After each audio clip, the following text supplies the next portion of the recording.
Work energy theorem and kinetic energy.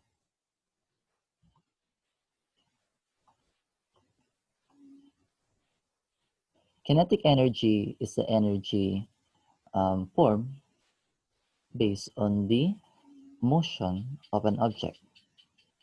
To determine the kinetic energy, we have this formula wherein Ke is a symbol for kinetic energy is equal to 1/2 times its mass times the squared of its speed.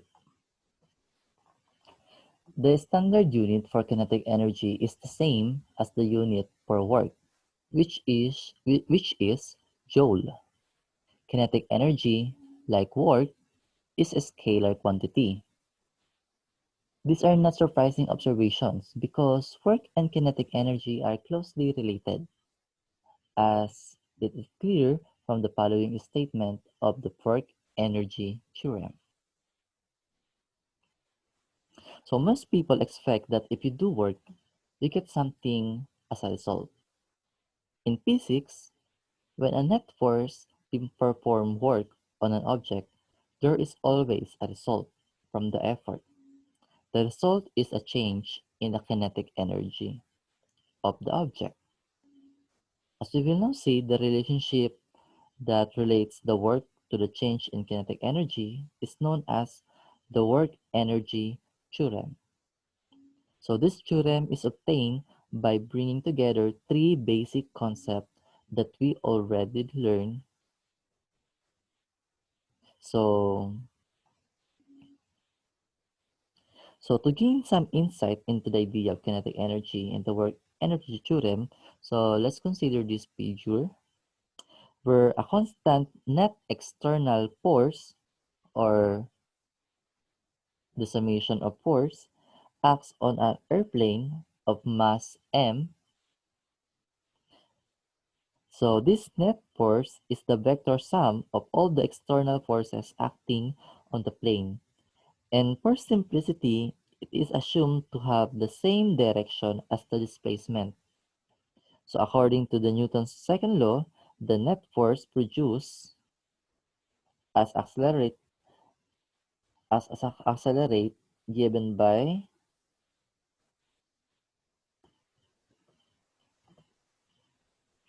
summation of forces equal to mass times the acceleration.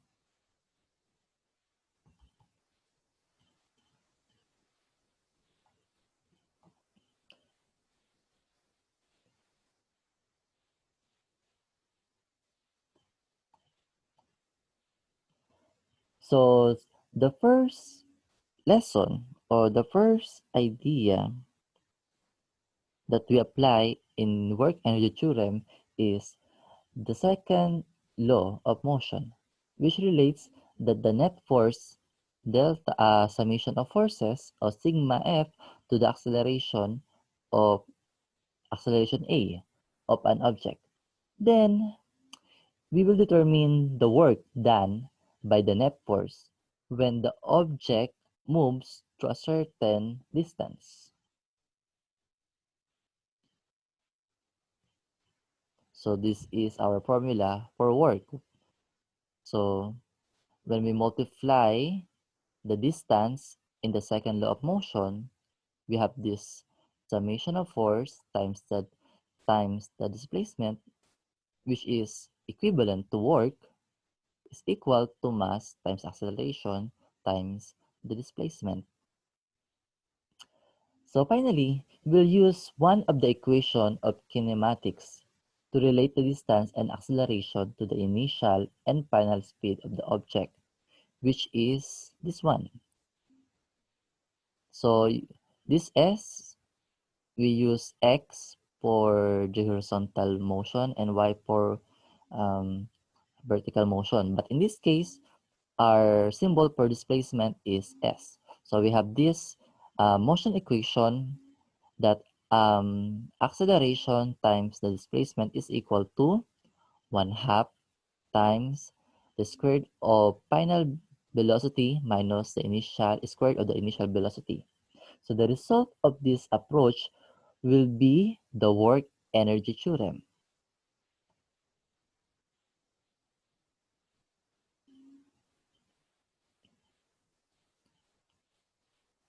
So we get the acceleration based on the second law of motion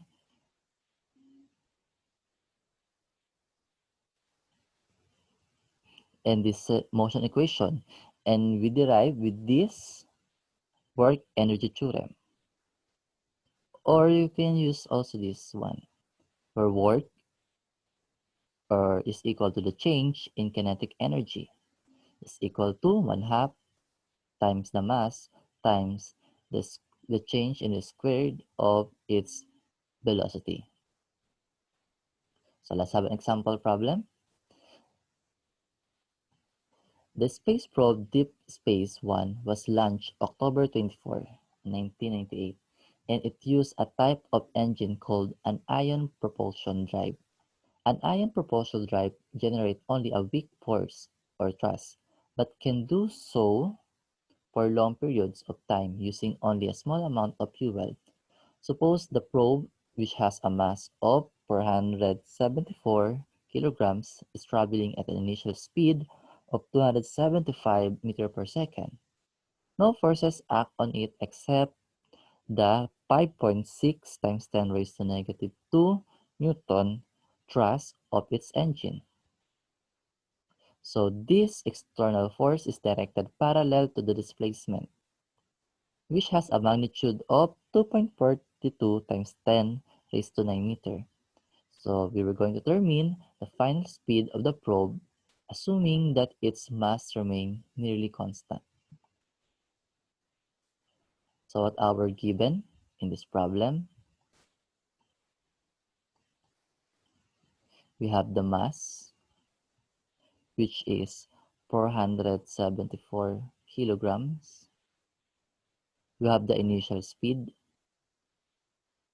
which is 275 meter per second. And also we have the magnitude of the force, which is 5.60 times 10 raised to negative 2 Newton. And lastly, we have the displacement of 2.42 times 10 raised to 9 meter. And we are looking for the final speed.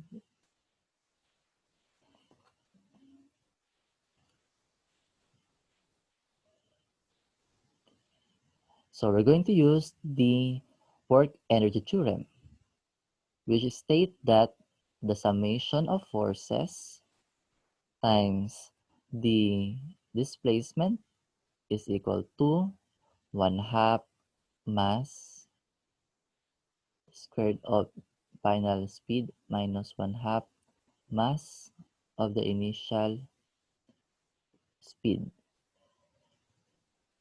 So the summation of forces is this one, the 5.6 times 10 raised to negative 2 Newton, and our displacement is this one. So let's go into substitute the value, the given value. So we have 5.6 times 10 raised to negative 2 times 2.42 times 10 raised to 9 is equal to, oh, I forgot the unit, times 1/2 times the mass of 474 kilograms. Then final speed minus 1/2, then the mass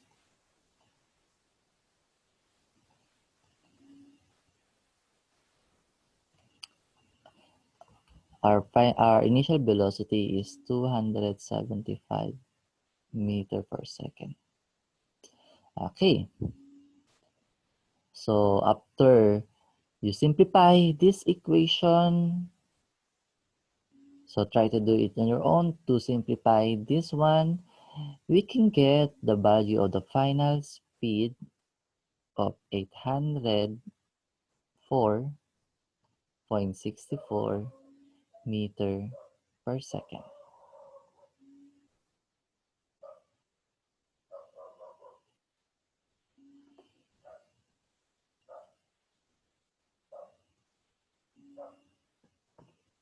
Okay, so let's have another example problem.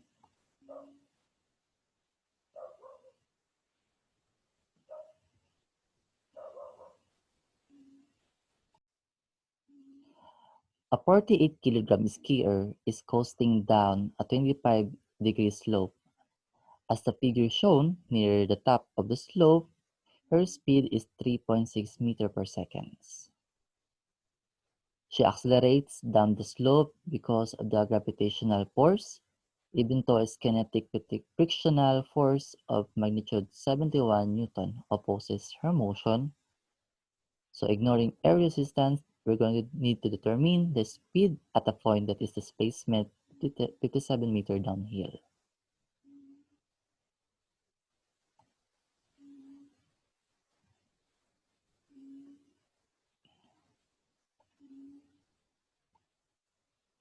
So our given, so we have here the pre-by diagram, and let's write the given directly in this figure. So our first given is the weight of the man, which is 58 kilogram. And also we have the 25 slope. Okay, it's already given in the figure. And then near the top of the slope, the speed is, meaning our initial speed is at this point 3.6 meter per second. And also we have the um, frictional force of our frictional force is 71 Newton. Okay, so we ignore the air resistance and we have the displacement of 57 meter. We need to determine the final speed.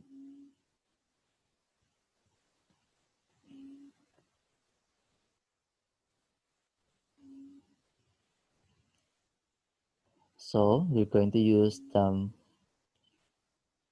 our work energy theorem, which is the summation of forces times displacement is equal to 1/2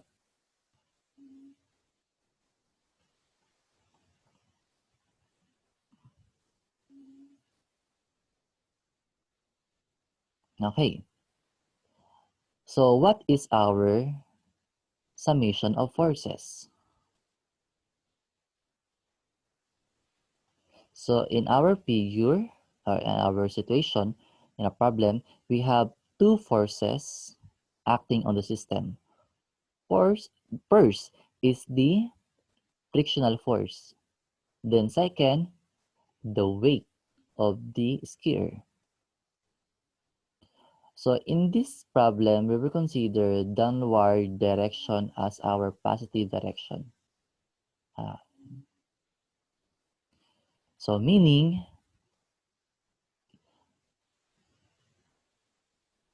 we will get first the summation of forces acting upon this figure, since we have already two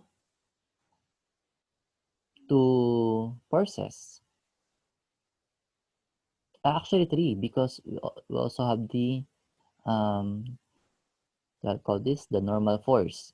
But we will only consider two because we will only get the forces that are along the line of action of the displacement. So meaning only the frictional force and the component of the weight.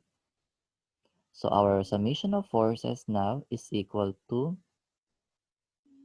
the weight, which is 58 kilograms, times gravitational pull or gravitational acceleration, which is 9.81 meter per second squared,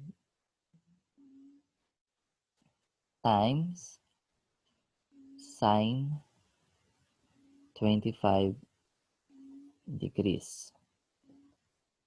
Since we only get the forces along, the component along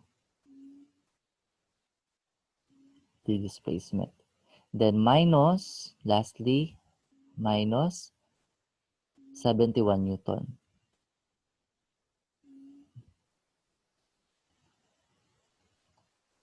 Therefore, this is our summation of forces is equal to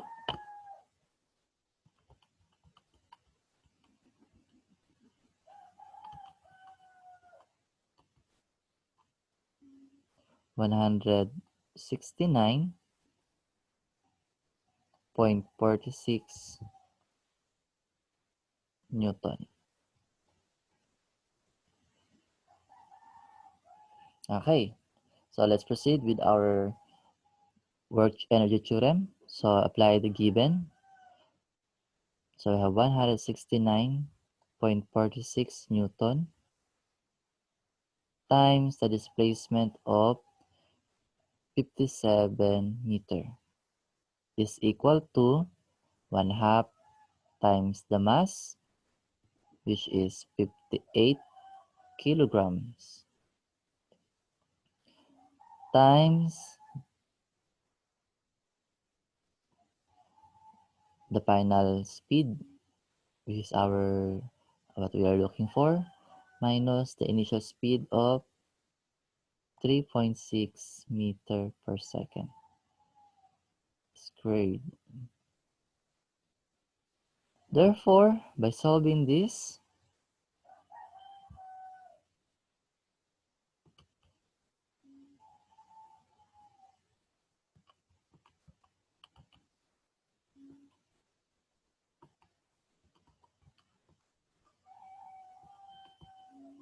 our final speed is 18.60 meter per seconds. Okay. So now, let's try your understanding by solving the next problem.